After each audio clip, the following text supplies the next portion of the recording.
Gestun limit aku laku atau cara mencairkan limit aku laku sendiri tanpa jasa gestun itu katanya juga berbahaya dan juga katanya ini bisa dipidana atau mungkin sebuah pelanggaran yang sangat keras yang membuat kalian bisa berurusan dengan hukum.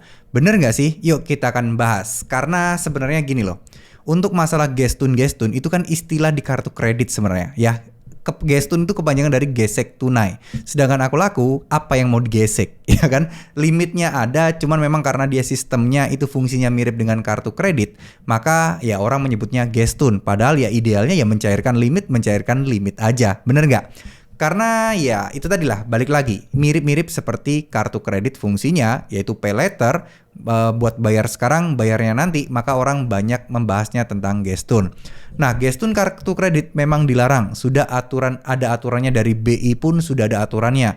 Dan apakah ini bisa berurusan dengan pidana? Ya belum tentu, tergantung dari kondisinya, tergantung dari delik aduannya dan lain sebagainya. Karena gini, ketika kita gestun pastikan ada transaksi jual beli. Nah, gestun yang kayak gimana dulu? Kalau memang kesepakatan antara si A dan si B terus kemudian asal gesek gitu ya. Kalau kita kalau bahas kartu kredit ya, asal gesek langsung ngasih duit asli, nah itu mungkin dilarang keras. Tapi apa haknya pihak-pihak lembaga tersebut melarang kita gestun dengan cara beli barang lalu kita jual rugi, kita jual lagi.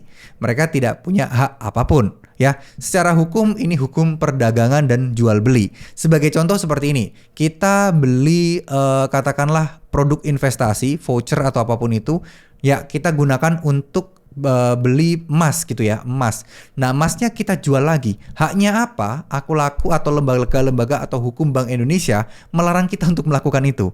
Karena ini adalah murni terkait masalah jual beli. Nah, mungkin orang menyebutnya ini adalah gestun. Ya memang tujuannya adalah untuk mencairkan limit aku laku menjadi uang tunai.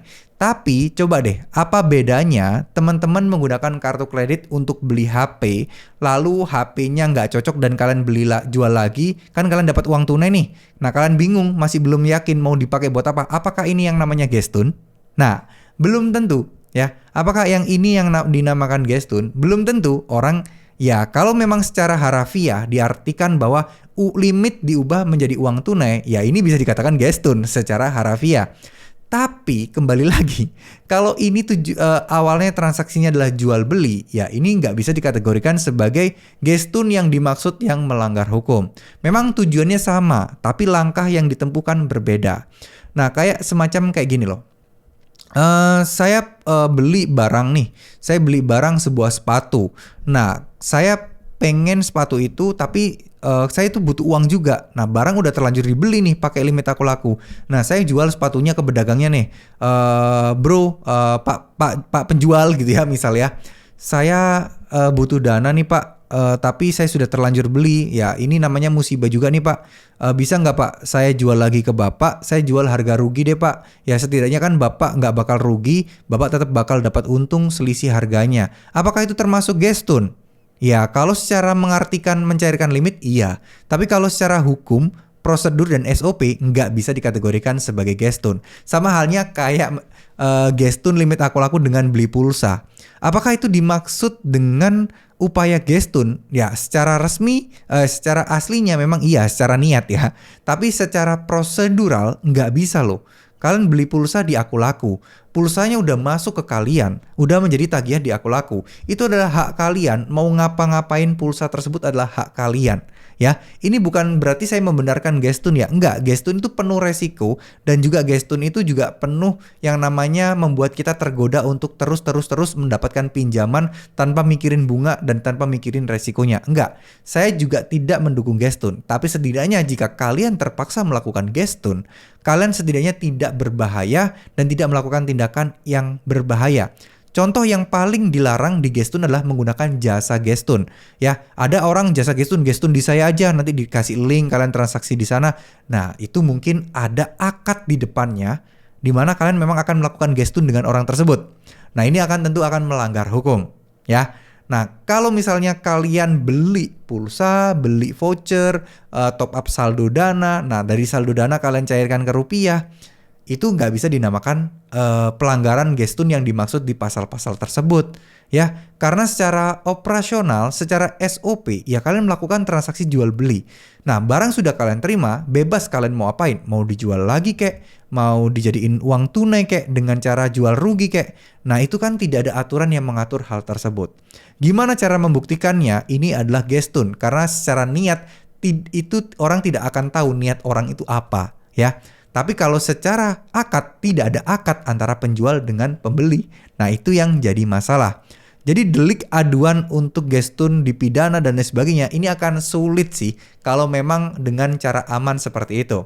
Karena kalau lu kan niat buat gestun, ya lu udah pasti salah dong, lu melakukan gestun.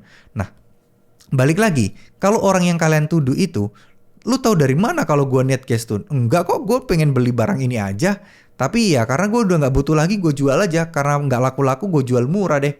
Nah, gue udah dapat uang tunainya, tapi kan tagihan aku lakunya tetap gue bayar. Nah, gimana tuh kalau kayak gitu?